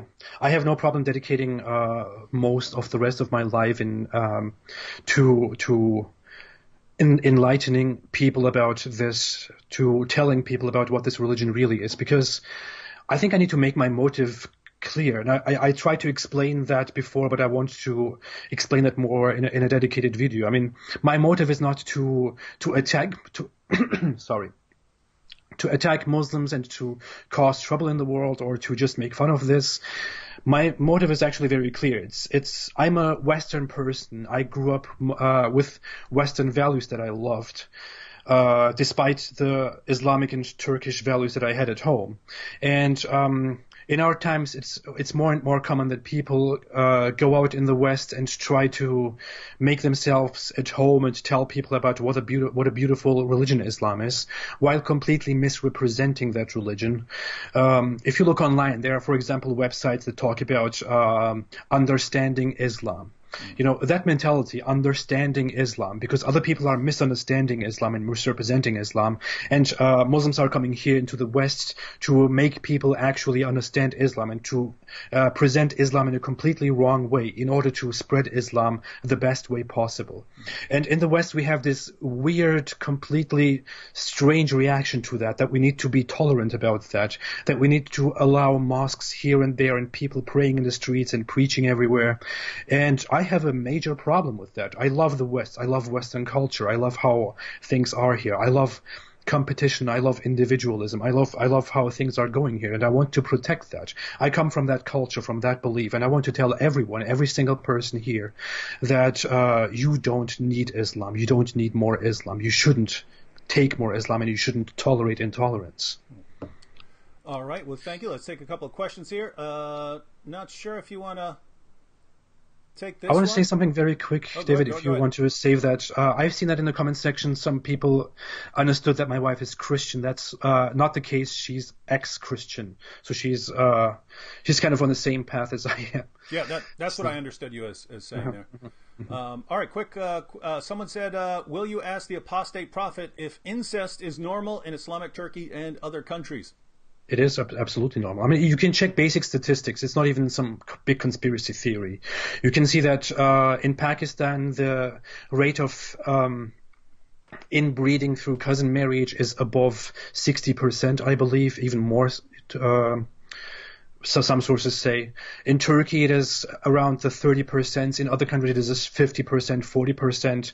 I'm also, by the way, I'm very open and clear about this. I mean, people would insult each other about that, but I would also very openly say that in my family, cousin marriage is also quite a normal thing, because it's a normal thing in Islamic culture to marry your cousin and to make lots of babies with your cousins. I'm also a result of that. So it's not brother sister marriage, stuff like that. It's no. Like first cousin-ish. Yeah, first cousin marriage. Yeah. Okay. Yeah, and that's how I understood the question. I wouldn't think of incest as sister stuff. No, you're right. By the way, guys, if you don't understand why that's bad, look it up. Right? Genetic mutations. Cousins carry lots of times you have genetic mutations, and if you marry someone who's completely different from you, they don't have those genetic mutations, and the kids are fine. If your cousins, you will very often have some of the same genetic mutations, and then your kids are in trouble. So just raises the chances of certain problems. I made a video about that and made a very special thumbnail for that. You should. I was scrolling down. Maybe they scrolled down ahead of me and we're looking. This one is actually not a question for you, but for some reason someone must have posted a video about me, because they keep my Twitter lit up. But David, did you accept the challenge from that Muslim Dawah guy from Speaker's Corner? Please confirm or deny that. Recently, like over the past, 2 months, there's been a bunch from Speaker's Corner's guys. Adnan Rashid, someone named Mohammed Hijab or something like that, and Ali Dawow. So I've seen those guys. Now, one of those guys I know, Adnan Rashid, I know. I'm familiar with him. The other two guys, I don't recall ever watching it. I may have, I don't know. Don't recall anything from them. But just to confirm here, and you can send them this video with this, you give them a timestamp so they know when to see this. Yes, I accept their challenge. Whether they're a team or they're talking like one at a time, I'm fine. I confirm that. Now, there are multiple ways they can do that. They can contact a mosque over here in the U.S. Anywhere in the U.S., I'll show up. Salafi mosque, I don't care, I'll be there. Or they can contact the MSA, the Muslim Students Association, and there are tons of Muslim Students Associations at universities across America. Tell them to set up the debates. I would recommend 2 debates, like who was Muhammad and who was Jesus. That way it's nice and even, and those are 2 of the main questions. And if it makes anyone feel any better, I will debate all 3 of them on the same stage at the same time. So I don't know how I can say it any more clearly than that, ladies and gentlemen. I've been affirming that I'm willing to debate all day long and multiple times over the past month. So anyone who asks, go ahead and send them back to that little clip right there. Yes, the answer is yes. All right, I'm going to scroll through. Do you see any questions you want to answer? Are you looking through the comments there? Because I was looking at different things also at the comments. If you want to direct some at me, that's totally fine with me. All right, so now we're going to be taking questions for a few minutes. I'm scrolled way to the wrong end of these things here after that. Okay, we have a question here from Michelle Marie. David, ask him why he thinks Christianity is beautiful but doesn't believe it's the truth. And just from a philosophical note, something can be beautiful without being true, right? Like if someone claimed to be a prophet and said everyone love each other and do good to each other all the time and God loves everyone, and you could reject that person as a prophet and say, I don't believe this is true. I don't believe this is actually a guy speaking from God, even though the message there is beautiful. So that would be my initial thoughts on that. But what are your thoughts? Well, I want to elaborate on that. I mean, I put first of all the main role models, the main characters of both religions side by side. And if you look at the Islamic role model, there's really not much we need to say about that. You know it all. But if you look at the role model in Islam, it's just a much different character. I would say I admire the character of Jesus. I admire the role model of Jesus in Christianity, and I think I have personal sympathy for that, and I have also sympathy for Christianity in general. For example, recently, quite a personal moment, I sat down with my wife and was just kidding about specific things and started reading verses from the New Testament, and I thought, this really is nice. This really is good. This is beautiful. You know, if you read the book, I also studied the New Testament to some extent. I wouldn't say completely. I would say to some extent, to be honest. And it just isn't as problematic as Quran is at all. Not even remotely. It doesn't even begin to be problematic if you think about being problematic in the Islamic sense. I think it's a very nice religion, especially if you look at how the religion is practiced today at mainstream Christianity. I would consider that something quite nice. Of course, there are things in Christianity that I have problems with, but there are problems in everything. I mean, I have problems in pretty much any kind of thing that I don't want to specifically follow for a reason. But I wouldn't consider Christianity to be a very bad religion. If I think about all the religions that are put in front of me, I would say that Christianity is, compared to others, a fairly beautiful religion, as I said before. But I just can't accept the idea of believing in the one God. And many people ask me about that, why I don't believe in God, and I have many reasons not to believe in God. But I usually don't want to speak about that because my activities focus on Islam, and I don't want to go on spreading atheism, spreading my ideas, and bashing all other religions and stuff like that. I might explain that at some point, but I just don't think it's necessary. But I really have very good reasons not to believe in that. I think continuously about such things, and I really have that. All right, so just because there are lots of people over here asking that there were questions that they were asking, and a lot of the questions here are centering around why you reject Christianity, and if it were true, would you accept it? But you've kind of already given the answer. You don't believe in this idea of this one God here. But at the same time, you don't feel a need to go around sharing your reasons for rejecting God because you've got a different focus. So that would be sort of a lump response to these questions over here. Yeah. I think if I started explaining my atheism, it would completely, go into a different direction, everything. And I just don't want to focus on that. But I just want to say I have no problem with those religions. I grew up in the West. I lived in 2 Western countries so far, and in the Islamic world. And it's obvious. I favor Christians. I favor Christianity. I have no problem with them at all. I can totally peacefully coexist with them and like them and be friendly to them. It's just about belief. It's just about theology. That's all. All right. Now you have several questions over here, and I'm not even going to put them up here, but they're basically, where do you live and what's your real name? Now, guys, I can tell you my real name. I have no problem with that. No, I mean that. You can, but don't do it here and respond because it's kind of messed up, right? It sounds like, give us your name and your address. Yeah. We're not going to do anything. I shared my name before. Just announce it here on YouTube. I shared my name before on my YouTube channel. I also wrote articles that I directly linked on my YouTube channel. I have no problem with that. But with the exact location that I live, I don't know. Yeah.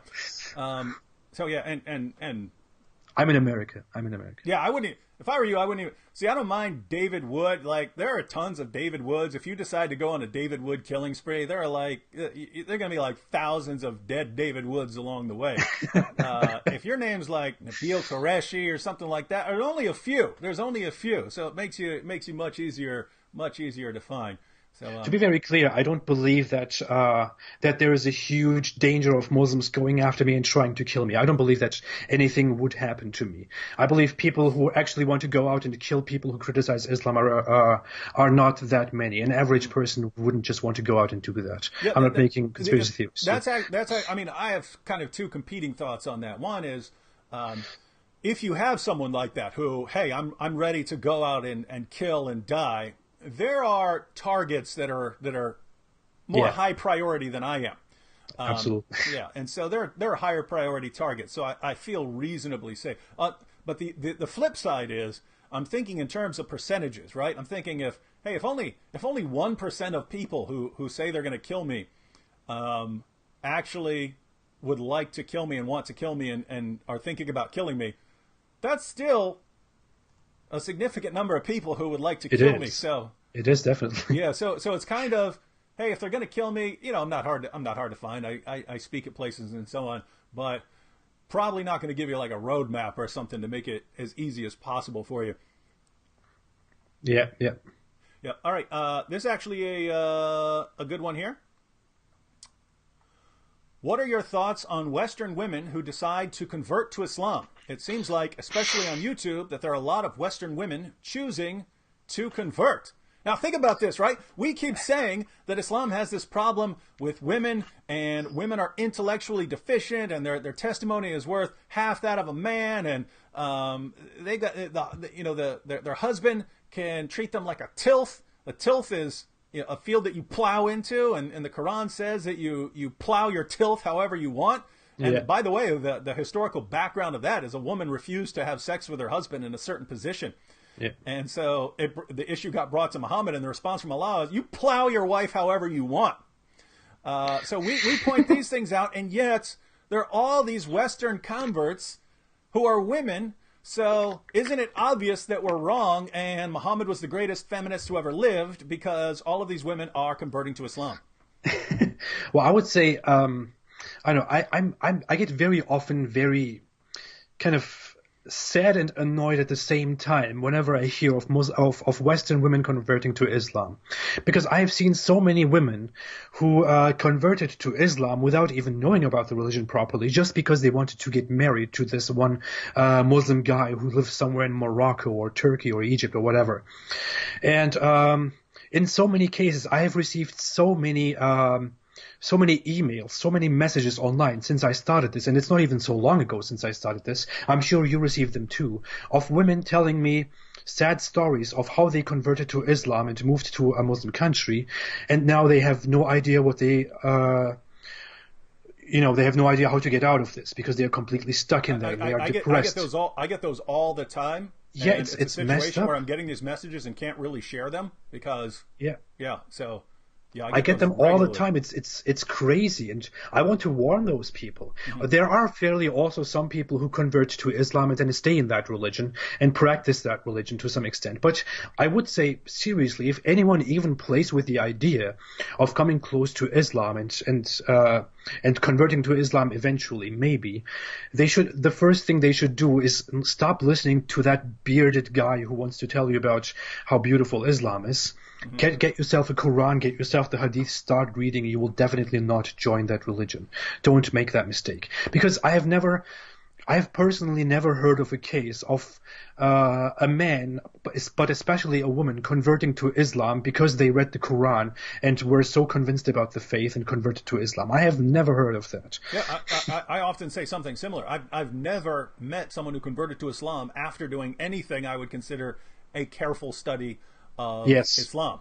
I know several people who became Christians after doing a careful research into Christianity. But because I always ask people tell me, hey, I converted to Islam. How do you explain me? I said, oh, really? Why did you convert? And then if it's a guy, it's, because I didn't understand the Trinity and Islam has this pure monotheism, and so I went there, or I saw all these miraculous scientific insights in the Quran, and that's when I say, oh, really? What are they? And they have no clue. They just, something Zakir Naik said impressed them or something like that.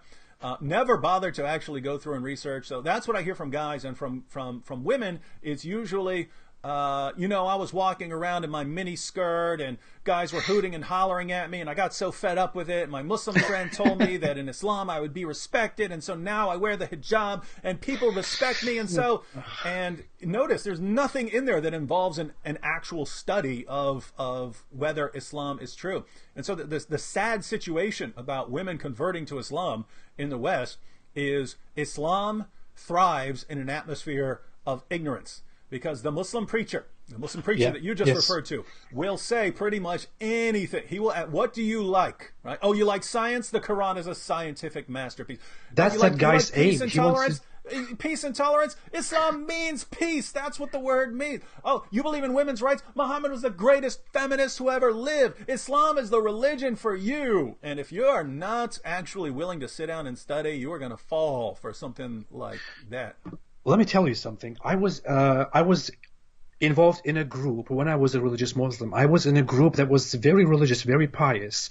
I sat down there very often to study Islam thoroughly and to work together with those people and to try to invite people into either into Islam or into a more religious form of Islam, the way we practice it. The most basic thing you learn when you are out to invite people to Islam is don't be too harsh. Don't give them information that they can't handle at the beginning. Be soft, be gentle. Invite them closely into this religion. You can tell them all the things later when they ask you those questions. You should make it look more likable so that they can actually approach this religion and like it to some extent. They can learn about all those things later. That's the general attitude if you go out and want to convert people. And that's also the general attitude in many other groups, even in fundamentalist groups that go out to convert people to Islam. They tell each other that. Be soft in the beginning, you can tell the harsh stuff later. That's how they work. Mm-hmm. And most people fall for that. I only had recently a woman who texted me and who said, I just became a Muslim a few weeks ago because I was taught this and this and this, and now I'm in this community and I have no idea what to do because I watched your videos, and now I'm at the beginning again and I have no idea what to do. Great job. It's often very difficult for women because here's a situation I see, because people don't know. I don't know if this statistic has changed, but as of like 10 years ago, I was reading in Islamic research, right? So this was a Muslim source telling Muslims that they need to do better in taking care of new converts, because the statistic in the United States, as of about 10 years ago, so even if it's changed some, it's probably roughly in the same ballpark, was that there were between 15 and 30,000 converts to Islam each year, but that within 2 years, about half of them had left Islam. Over half of converts to Islam had left Islam within 2 years. Now, for a guy, that's usually not nearly as big a problem as it is for a woman, because the woman very often converts to Islam, marries a Muslim, gets pregnant, and now she's in a situation where she has a child and a Muslim husband. Even if she hasn't moved to a Muslim country, it's more costly for the woman to leave now, right? So we talk about the psychological pressures that are on Muslims to keep them from leaving Islam, and that lots of us aren't very familiar with these kinds of psychological pressures. But now a woman who, when she was deciding whether to be a Muslim or not, didn't have this deep psychological burden. Now she has a husband and a child, and it would wreak havoc in her life to leave Islam now, right? Because now she's tied into the community. Now her husband might leave her. Then there's going to be a custody battle. The child is affected. So much more difficult. And so the solution here would, on the one hand, the solution would be, hey, why not do a little research before you convert to things? But two, it falls down to the general population, right? When a Muslim preacher shows up and starts telling you, hey, Islam is the religion for women, there should be like 8 hands going up saying, we got some questions for you about that. We got some questions about these hadiths. We got some questions about these Quran verses, so that people aren't misled, right? So we know that there are people who, if the claims remain unchallenged, will convert just based on what someone's saying. They're not going to do the research. Well, there are people like that, but those of us who are willing to do research need to do our research and make sure that we share the information with other people, so that there are fewer and fewer people who are just completely ignorant about Islam, and therefore fewer people who are going to fall for these kinds of things. And we're not only dealing with Islamic apologists, we are also dealing with other people. We are directly confronted with tolerant, mostly left-leaning people in the West who are sugarcoating Islam and the Islamic community and everything so much, and are trying to shut us up so much. that people easily fall for this, that people think it's tolerant and good to listen to an Islamic guy talk to you about his religion. Mm-hmm. And that helps those people who are just looking for those weak people to convert to Islam even more. Mm-hmm. All right, here we go. Here's a good one. Hi, David. Ask him, please, did he ask Allah to show him the answer and guide him before he left Islam? So this is involving your prayers. When you started seeing problems or started having doubts, did you go to Allah and say, please give me the answers here that I'm looking for to help me? Did you say things like that? Well, yes. The question comes probably from a Muslim, I guess. But anyway, back then, when I was a Muslim, I wasn't able to say this because it would be arrogant in my belief. But I can be very honest about the fact that when I was a religious Muslim, I haven't seen many people around me that were nearly as devout and religious and serious about their religion as I was. And I would, day and night, I would sit down, I would cry at night for an hour or two about I would pray to Allah and ask him to always let me follow him and never let me go astray, to always show me the truth, to always let me in his faith because I love it so much. And even when I was at the ends and when I had so many questions, I made those prayers all the time and I really meant it with all my heart. Anyone who tells me that I wasn't sincere can go and, I don't know, do something. But I'm glad you kept that PG. I thought you were about to bump this up to an R rating here. No. Yeah, but that's really how I felt about it. I mean, no one should tell me about how I should have asked Allah for help or be more sincere about it. I was so damn sincere, and no, it didn't help. Allah didn't help. Okay, so we have the answers there. Here's another. This one's actually short. We could both give a quick response here, but this is a matter of kind of personal perspective here, but was Muhammad pretending to be a prophet, or did Muhammad really believe that he was a prophet? So this is kind of, I can see arguing this in either way, but what is your perspective? Was Muhammad like deliberately deceiving people, or do you think he actually was convinced that he's a prophet? I think we could talk for hours about that. I think about that so often, but I still don't think I have the answer. I don't think anyone will have the answer, probably. I don't really know. I mean, it looks sometimes like he was really making a fool of people and really setting up things just the right way. Or maybe he really had some problems. I don't know. Mm-hmm. Or maybe he actually believed in that because he had some problems. I don't know. But very often it looks like he was just using people, and he was just using the fact that people were believing in whatever he's saying, especially when he made just-in-time revelations. Mm-hmm. But I don't have the answer to that. I can't judge that. Yeah, so that's basically the situation that I'm in. There are all kinds of events that you can look and point to and say, this guy is taking himself very seriously as a prophet. It really looks like he believes what he's saying here. And there are other times where it looks like he's just making things up. And so, you could call it either way. The only thing I can't make sense of is that he was actually a prophet, right? That's the one thing I can't make sense of. Yeah. All right, another good one here. How do we combat the leftist, Islamophilic tendencies that put the rest of us in the West in harm's way? So, basically, there are people who, I mean, I don't want to underestimate this problem here, because it's basically politicians in general telling us Islam's a religion of peace. It's not just leftists. Almost everyone says that now. George W. Bush said that. It's Islam. Yeah, he's not a leftist, right? Yeah. So Islam's a religion of peace.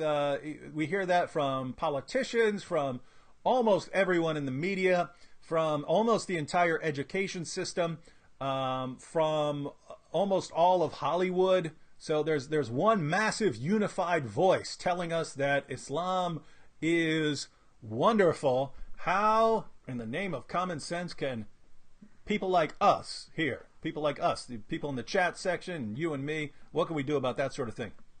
Well, I believe, first off, that many of those people, especially the big deal people who are very big in the media and in, I don't know, in Hollywood and in music and all that other stuff, I believe that most of them don't even believe in that, don't even believe that Islam is such a nice and beautiful religion that we shouldn't criticize it, that we shouldn't be talking about it in a negative way. They don't believe that.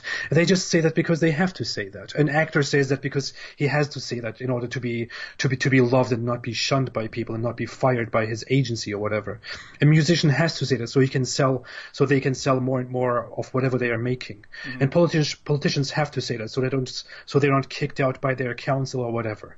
Most of those big deal people don't actually believe that. They just want to restrict it to that.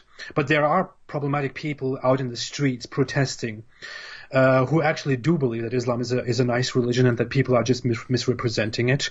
Well, to those, there's not really much you can do. You can just try reasoning with them. You can try showing them very bluntly what the religion really is about. But I think that's where ex-Muslims come in. I think that's where I could come in, where other ex-Muslims could come in and talk to those people, because those especially left-leaning people have some form of special sympathy for minorities, mm-hmm. for non-white people.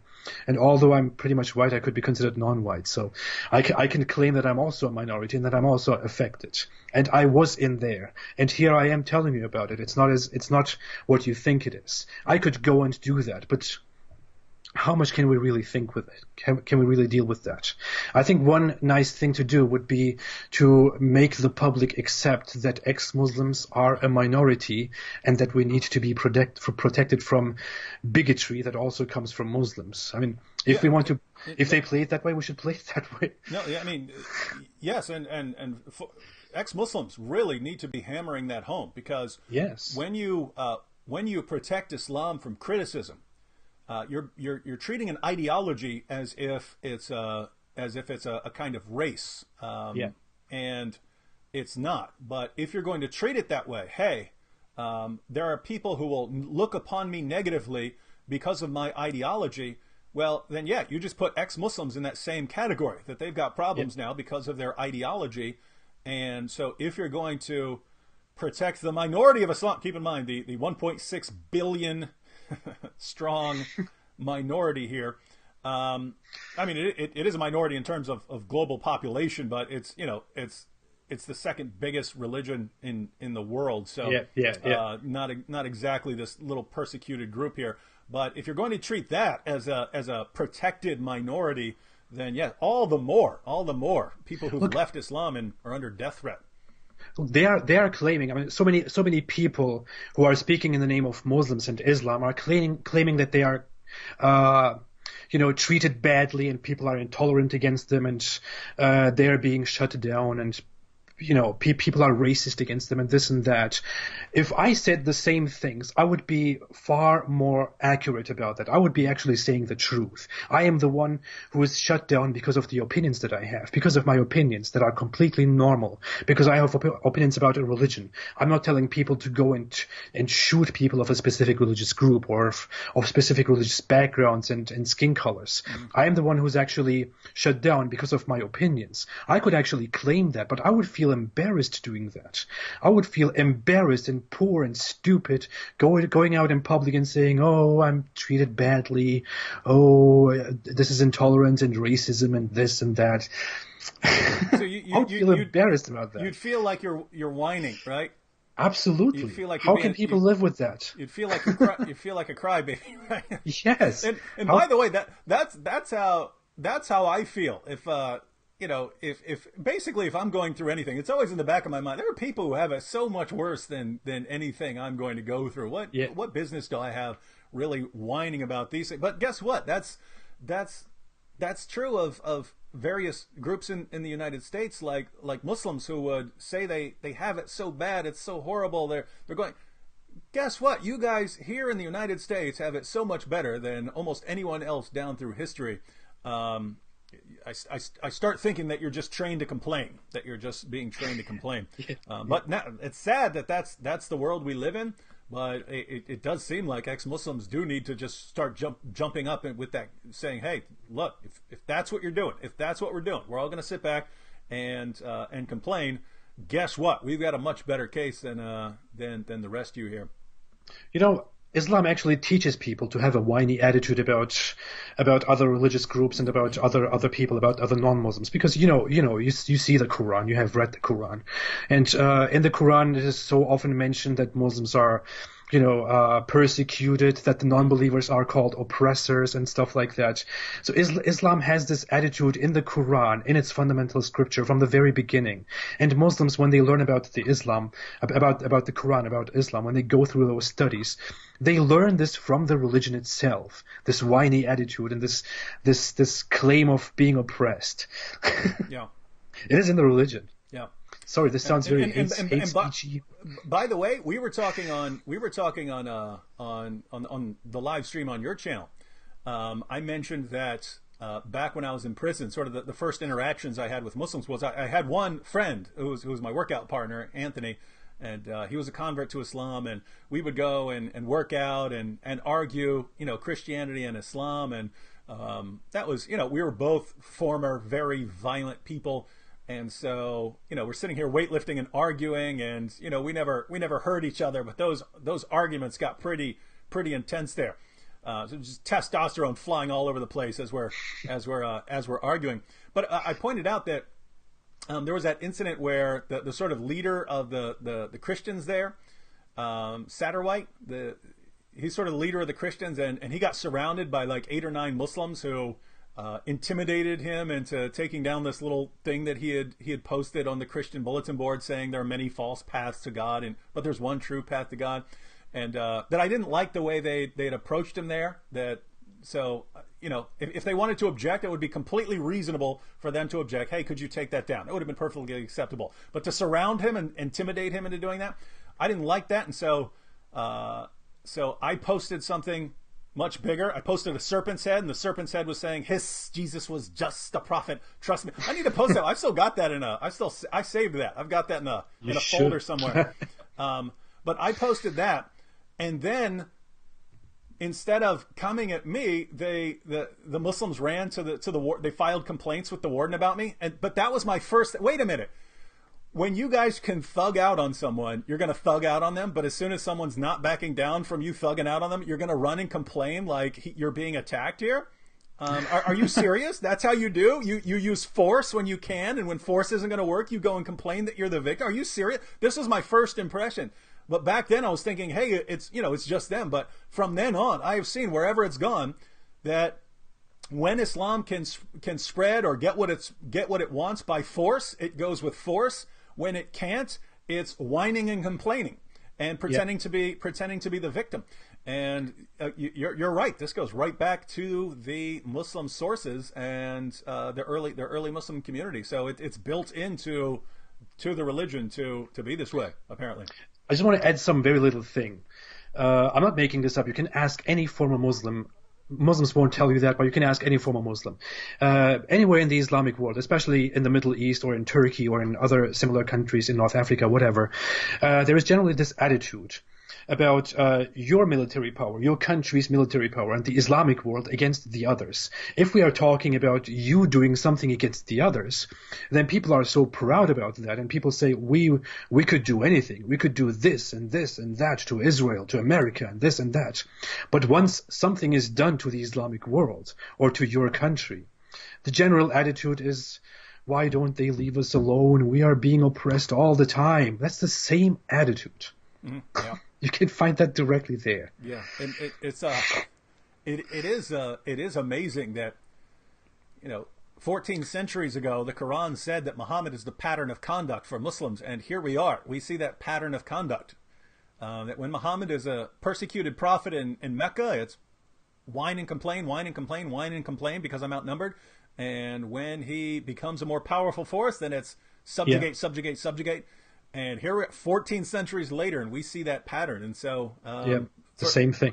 Yeah. So for I've noticed this, that you have individual Muslims who don't exhibit those characteristics, but it somehow is always exhibited by the larger population. Somehow these things rise to the surface in the population.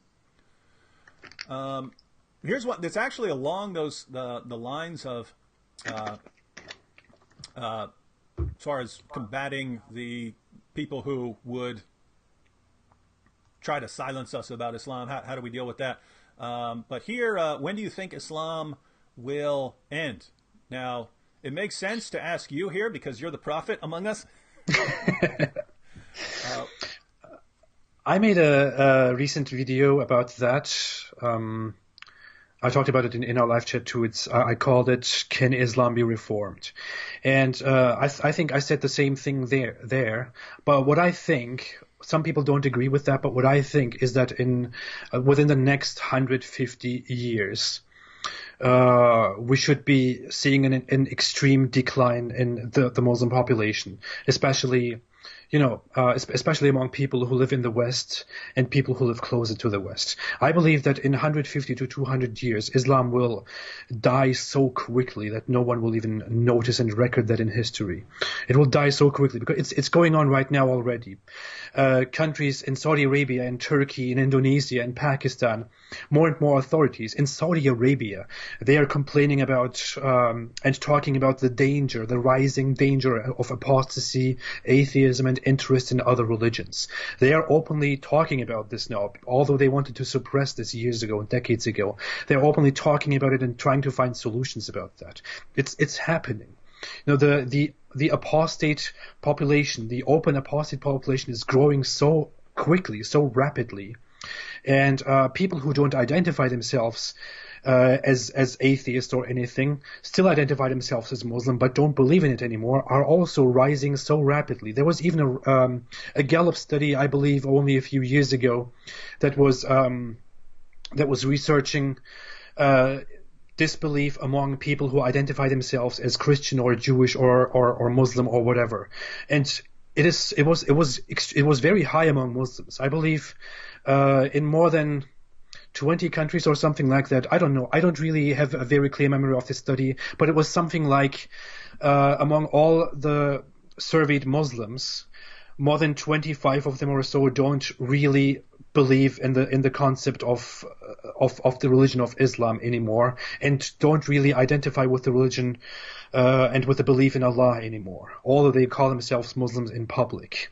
So it's really happening, and that will get more and more out in public. People will more and more speak about that, and I firmly believe that within the next 200 years, in 150 years later, the newest generation will have a serious problem identifying themselves with Islamic traditions and Islamic religion. I believe it's dying so quickly, and I'm only helping that. Yeah, and so so you believe Islam is kind of crumbling from within, and that it eventually kind of reaches a tipping point where there are enough people who are rejecting Islam privately that they can do so publicly, and we can kind of reach a kind of tipping point here in the West as well, where we talked about the problem with politicians and the media and Hollywood and the education system, where right now you kind of have to say the right things even if you don't believe in them, or you're going to have problems. But if we reach a tipping point where enough people are informed about Islam, if enough people are informed about Islam and know the truth and know what they're talking about, then guess what? Hollywood production companies, those are businesses. CNN, that's a business, right? Politicians depend on votes. Education system depends on donations from former students and so on. So if enough people get sick of being lied to and stand up and say, what you're saying is just false. We understand. If you don't want to criticize it, don't criticize it, but don't say stuff that's false. If enough people do that, everyone has to adapt, right? You have to adapt or you go out of business, right? If you're a politician, that's the easiest. If you don't have people voting for you because they're sick of it, then you're gone. They don't have to deal with you anymore. But even if you're CNN and people stop watching you, guess what? You make your money by advertisers advertising and paying you money. If your ratings are low, you don't get the same money, and you go out of business or you have to downsize, and you don't want to do that. So I don't expect everyone to criticize Islam, but stop interfering with people who do, Yes, right? yes, Stop yes. that. And so that's the tipping point I would like to see in the West. And I believe that's the only tipping point we need in the West. Just people Yes. who don't know anything about it and who are spreading nonsense about it, keep your mouths closed. And Yeah, let other shut people, up. I understand not wanting to go after Islam, right? Like you're pointing out, you don't want to go after certain things, right? You don't want to Yeah. cause problems with, for Christians or anyone else.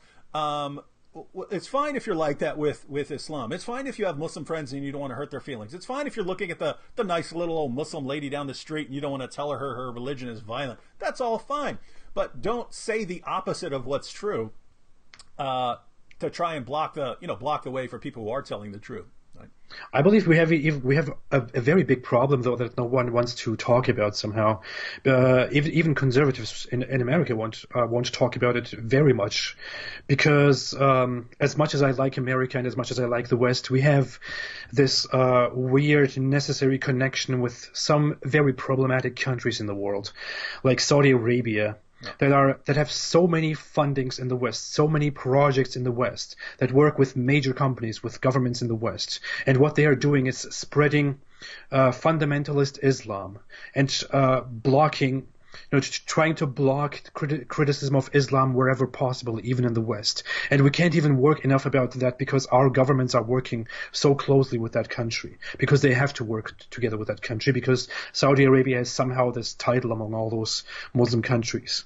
I think that's a very big problem. I have really no idea how we are going to get out of that. But I think that's really contributing greatly to that problem that we have. All right. Well, we are coming to the end here. And I just noticed we didn't even make a tiny dent in the questions over here. I put several of them up on the screen, and there are way more. So maybe at some point down the road, we should just get together for a Q&A for all the people here. We didn't get to their questions, and we can just do something one day where we just answer questions. But we only have a couple minutes left because we're already going 2 hours here in the next couple minutes. But how can I put the link to your channel in the description box? So anyone who wants to follow the Apostate Prophet's videos, see his new material that's coming out, be sure to click that button and then go on his channel and click the little bell there so you get the notifications. But how else can people support what you're doing here? Well, you can find me on Twitter. My handle is ex-Muslim Prophet there, because Apostate Prophet was taken. Hey, if you want to, after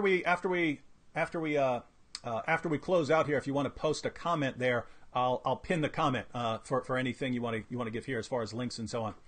Okay, sure. But you can support me on Patreon. I have an active Patreon account that is growing very rapidly, thanks to everyone who's supporting me. Yeah, you can. Now, hang on here. There are Christians who are watching, and you're an atheist. Why should even Christians want to support you on Patreon? And I'm saying that because there are atheists who support me on Patreon. So why should even Christians be interested in supporting your work, given that you're an atheist? Because they see the common problem, because they see that we have a problem here and that I'm talking about it. And we both are recognizing that problem, and we are honestly and fairly dealing with it without bringing up all these all religions nonsense and divide ourselves. I always spread unity. I want all of us, no matter from what religion you are, no matter if you're an atheist or a Christian or a Jew or a Hindu, to stick together and recognize the big problem, which is Islam. And I think many people have seen that by now, and that's why many Christians, even on my channel, are supporting me on Patreon, and I'm very thankful for that. All right, so give us those. Did you have any more links? You mentioned Twitter and Patreon. Well, I'm on Twitter, I'm on Facebook, I'm on Patreon. I don't like Facebook, but I'm still there. That's pretty much all. I have recently started a German channel for all German speakers, because criticism of Islam is not very well represented in Germany, but I'm trying to do that now. Oh yeah, and by the way, I've noticed that it's happened occasionally where I'll post a video and it'll get a certain number of views, and then someone will add German subtitles or French subtitles, and I'll see that the subtitled version that they posted on their own channel sometimes gets more views, just a subtitled video, than mine did in the original, and that shows that there is a real hunger over there, that there is a real need. Now Yes. the flip side is that there are lots of people who speak English, so they can't. Lots of people can watch it, but already, but there is a hunger there. If people are jumping all over stuff, so that's a genius idea, posting some stuff in German. Yeah. I just want to respond to a point that I saw in the comment section very much, which is about Pamela Geller. I wrote for Pamela Geller at the beginnings of my YouTube stuff for temporarily. People are asking me why I don't do that anymore, or if I'm still doing that. I'm not doing it. That's because it's nothing about that. I just came to the conclusion that that's taking too much time of my work and is not really what I'm wanting to do. That's why I gave that up. So I'm not doing that anymore, just to clarify that. All right. But So aside from that, just go and watch my Pervert Prophet video while you're at it. and so you can include the link for that as well in a comment, and I'll pin that so that it'll be right down at the bottom. All right, only about a minute left. I'll give this final minute to you for any closing thoughts or words for the viewers. Thank you. Well, thanks everyone for attending. Thanks everyone for watching. It was a very nice conversation. Thank you so much, David, for having me. I think we talked about pretty much everything that I had on my mind. But one last thing that I want to say is if you think that Islam is not as big of a problem, or if you think that all religions are equally bad, I'm really telling you that you don't know what's going on. Just think about those two examples that I have given you. America, an atheist in America and an atheist in Pakistan. That's not because the West has become enlightened and westernized and this and that. It has maybe a bit to do with that, but that's not the major factor. The major factor is that Islam is a religion that is extremely intolerant and extremely dangerous. And I have lived in both cultures long enough, and I have seen that. So if you want to learn about Islam, come listen to us or open the sources and read for yourself, and then you can join us and start fighting this big problem that we have. If you're doing so already, thank you so much. All right. Thank you to the Apostate Prophet for joining us. Thanks to everyone for watching. Thanks to everyone for who's commenting in the comment section. Thanks to all the Muslims who show up and listen to what we have to say. Thanks to everyone who's been contributing on Super Chat. But you had one more word there? No, you have to say something for me. What's that? Stay away from Islam. Hey, everyone. Stay away from Islam. Thank you. Okay? Yes. Perfect. All right. We'll catch everyone next time.